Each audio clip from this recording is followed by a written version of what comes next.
Om Namo Bhagavate Vasudevaya. Namaskaram and welcome back, friends. In chapter 3, we have learned two important things. One is Lord Krishna tells Arjuna to concentrate and do your prescribed duties or allotted duties. That is what is Karma Yoga. And then later on, we have seen the chariot example where the senses are greater than the gross body, the mind is greater than the senses, the intellect is greater than the mind, and the self or Atman is the greatest of all. That is, the senses are horses, the gross body is the chariot, and if the reins or lagam is not strongly held by the intellect, the horses will run either thither and they will take the chariot haywire. They will never reach their destination if the horses do not run in the focused manner. And who is running them? The coachman or the intellect. And what is the role of the coachman or the owner of the coach? He is simply sitting observing. Atman or self is a watcher or observer. So it is intellect who has to take the chariot, that is a chariot to the desired goal, that is God realization. So now we will start our chapter 4.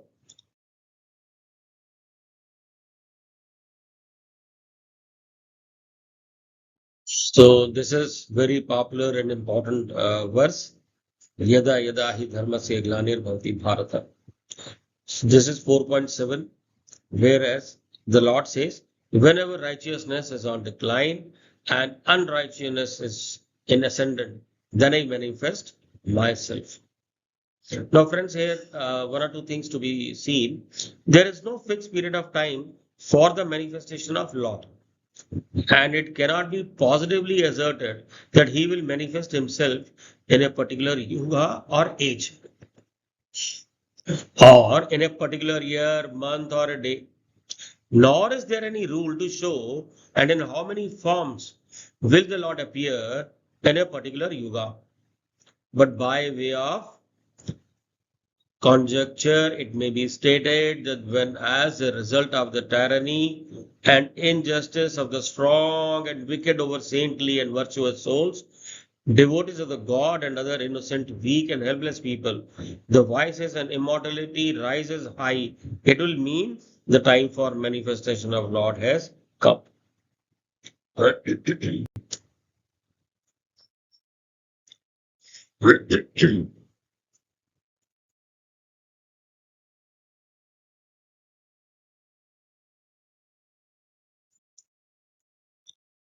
So, for the protection of the virtuous, for the extirpation of evildoers, and for establishing dharma, righteousness, on a firm footing, I am born from age to age. This is what Lord Krishna says.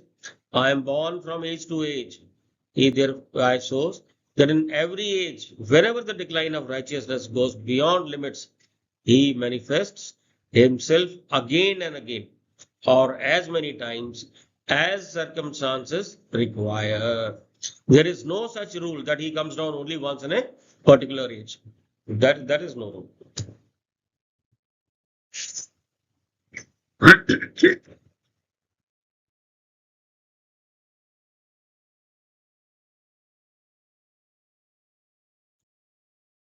So, friends, the Lord says, even the wise men, even the learned men, do not know what is inaction.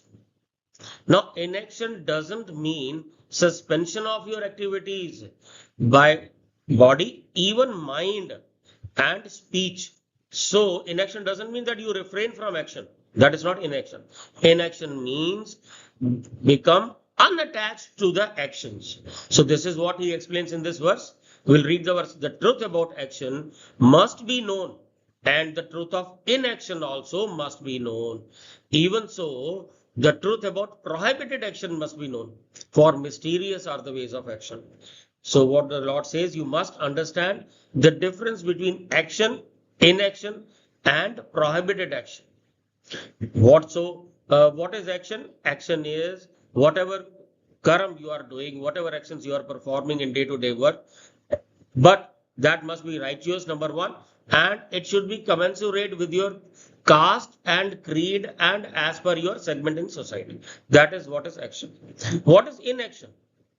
Now, as I told you earlier, inaction doesn't mean that you refrain from doing any action.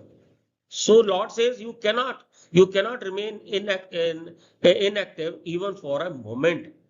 So what is inaction is being unattached to the action, perform actions, but remain unattached to the actions. So that becomes inaction. So similarly, action in inaction and inaction in action means almost the same thing. That is, you remain unattached and perform action, or perform action and remain unattached. This is the only difference. So, friends, please understand this is what is action and inaction. So, inaction is very important. So, this means you have to remain unattached throughout, unattached with the action. You are not the doer. You are not the doer. So doership should not be there that I am doing it. I am doing the action. No, the Lord is asking you to do it. For the Lord, you are doing it. And surrendering all actions to the Lord is action, is karma. So, but what is prohibited action or what is forbidden action? Now, prohibited action or forbidden actions are those actions which you are not supposed to do as per your as far as your varna is concerned. That is, supposingly one sannyasi is there, sannyasi is not authorized to accumulate wealth. Only householder is authorized to accumulate wealth. So only householders have got this right or to donate the material wealth. So how can sannyasis donate material wealth? Because they don't have, they can only donate their knowledge, their gyan, and but they cannot have possessed the material wealth, so they cannot donate. So that is the actions which are righteous for householders become prohibited or forbidden actions for a sannyasi. So this is what is prohibited action.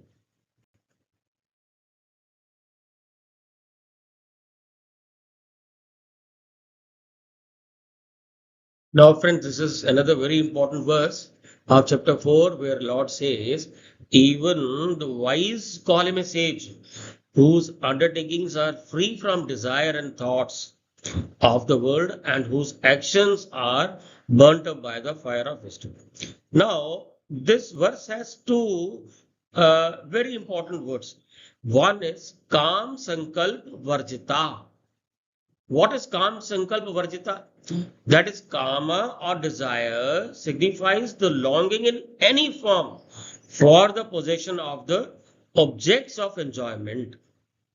Now, all those actions which have no desire for contact or for any object and free from the feeling of possession, egoism, and attachment, and as if mechanically performed with a view to maintenance of the world order, or referred as Kam Sankalp Varjita.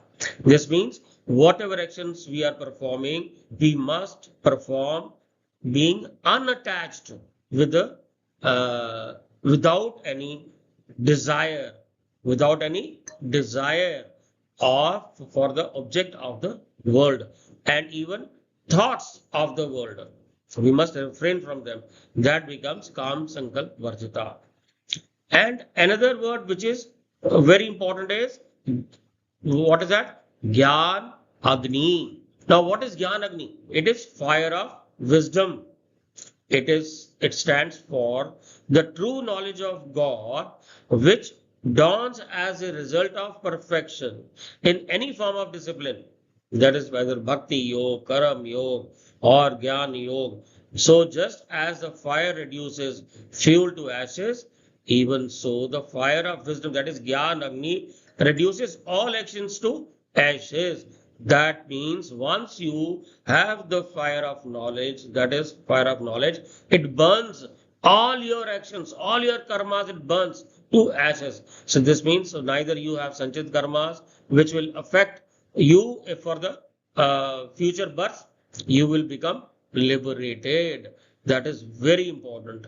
So, Jnanagni is fire of knowledge, right? And this is important for the liberation.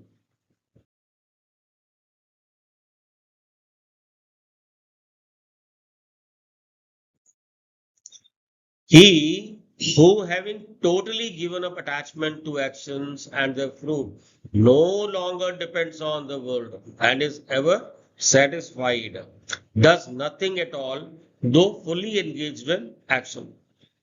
So what he says, what Lord says, the yogi who sees action in action and inaction in action, having all his desires fulfilled, has no duty left for him.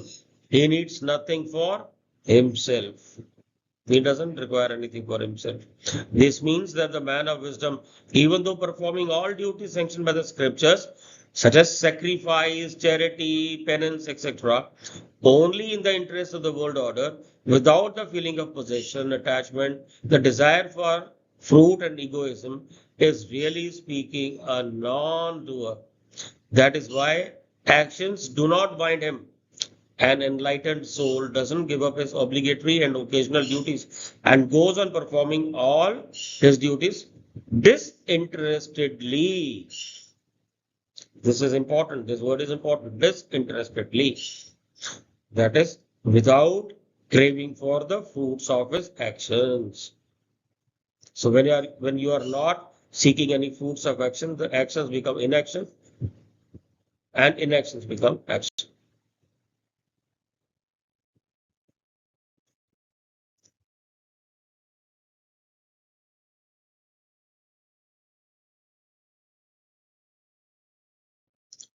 Others sacrifice all the functions of their senses and the functions of the vital ears into the fire of yoga in the shape of self control, kindled by wisdom.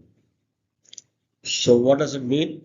Dhyan yoga or absorption of the mind in the object of meditation is accomplished in two ways. What are they? In one of these processes, the functions of the vital ears and the senses are suspended in the first instance, and thereafter the mind is absorbed in the object of meditation. Now, in the second process, by continued practice of meditation, the mind gets fixed on the object of meditation. This is known as a state of meditation. And as the meditation gets deeper and deeper, the mind is eventually absorbed in the object of meditation. This, what they call the state of samadhi. So the object of meditation can be God with form and attributes or the formless and absolute aspect of God. This is very important. The object of meditation can be God with form and attributes or the formless and absolute aspect of God.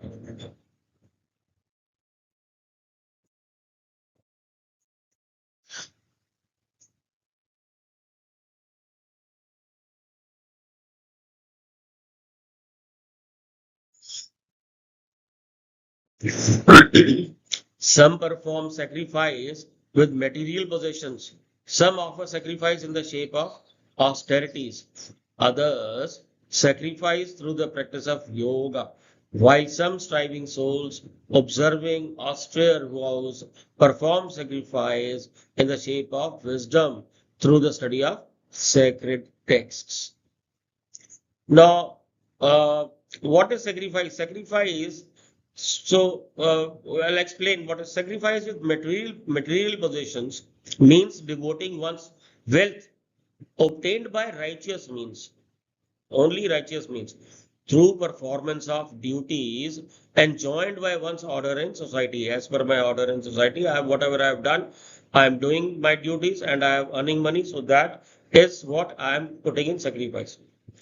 So, to the service of people, giving up the sense of possession, attachment, and the desire for food.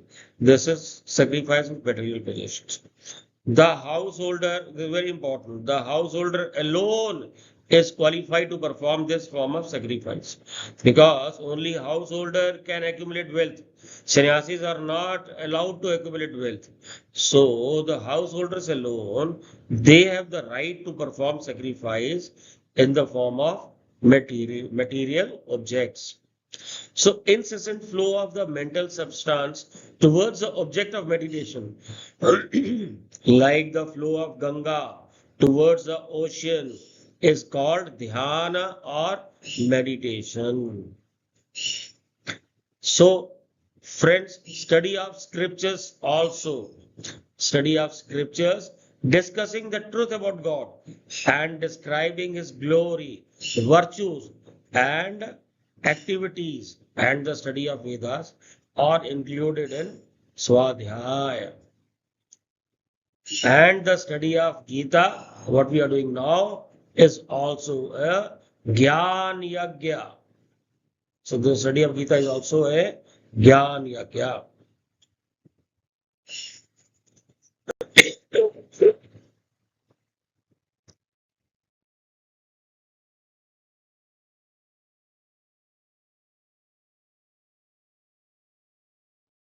Sacrifice through knowledge is superior to sacrifice through material things.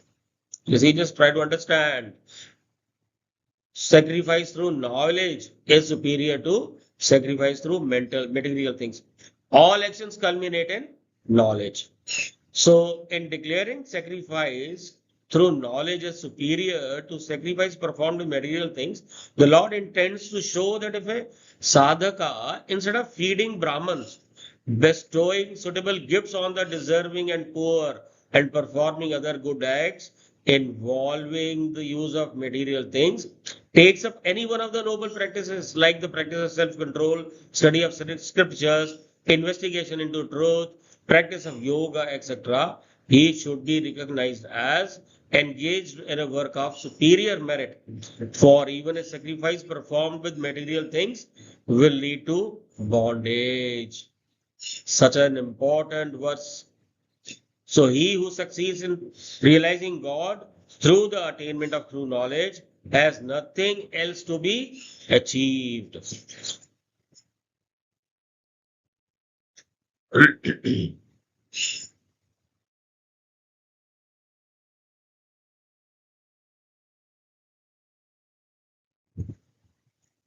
So approach illumined soul or spiritual master with humility and service.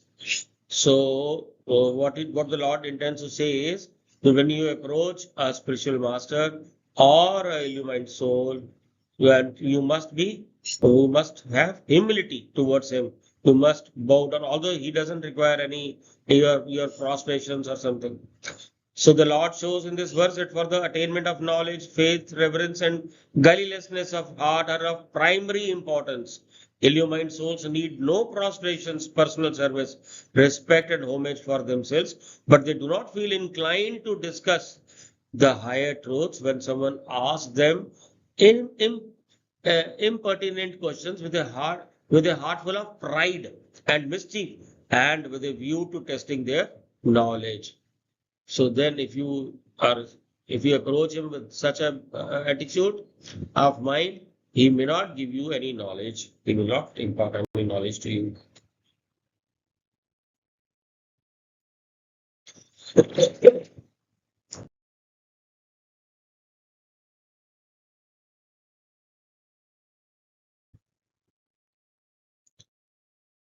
Now you see, even though you were the foulest of all sinners, this knowledge alone would carry you like raft across all your sin. So what the Lord says is, the knowledge the Lord was speaking of possessed such wonderful potency and efficacy that even if he were the worst type of sinner, he would be able to get over any number of sins with the help of that knowledge. Just as a man who has taken his seat on board a ship very easily goes to the other shore, riding over the seas, even so, he who is established in knowledge very easily crosses over all sins done by him in the course of innumerable past lives as well as in the current life.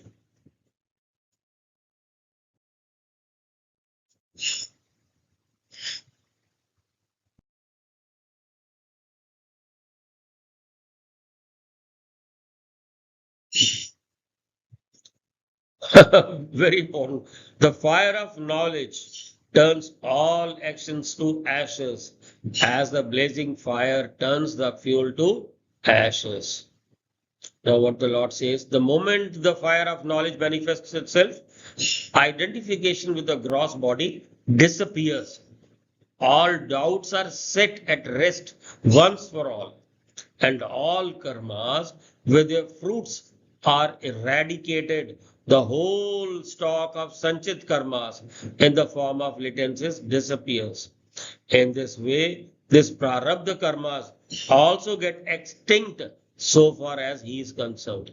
As regards his current actions, they do not leave any impressions at all in as much as he no longer entertains the feeling of doership or possession, nor attachment and desire with respect to them. So therefore, such actions seems to be actions at all. So they do not become actions, and he is absolved of all the sins, even past karmas. I hope you remember the Karam Yoga, the Prarabdha karmas and Sanchit karmas and all that. All right.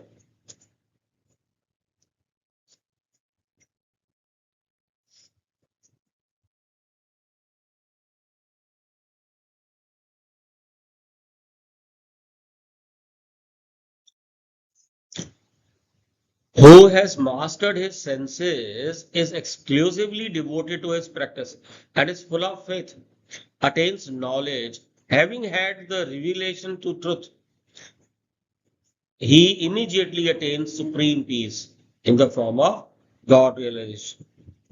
So Lord says it is faith alone which gives the impetus to one's sadhana or spiritual practice, and earnestness is the test of faith.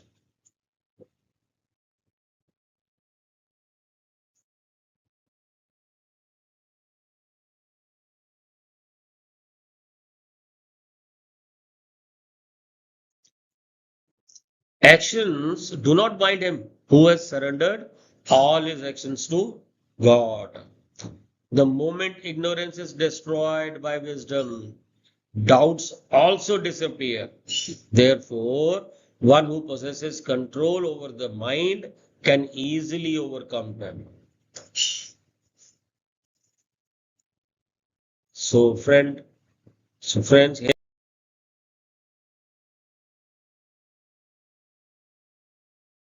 here, so friends, here we end this chapter number 4, and I'm sure you must have liked it. Very important, Jnana Karma Sannyasa Yoga.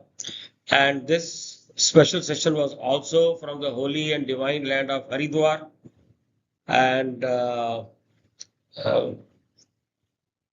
we'll end here. So, Om Namo Bhagavate Vasudevaya. Hare Krishna.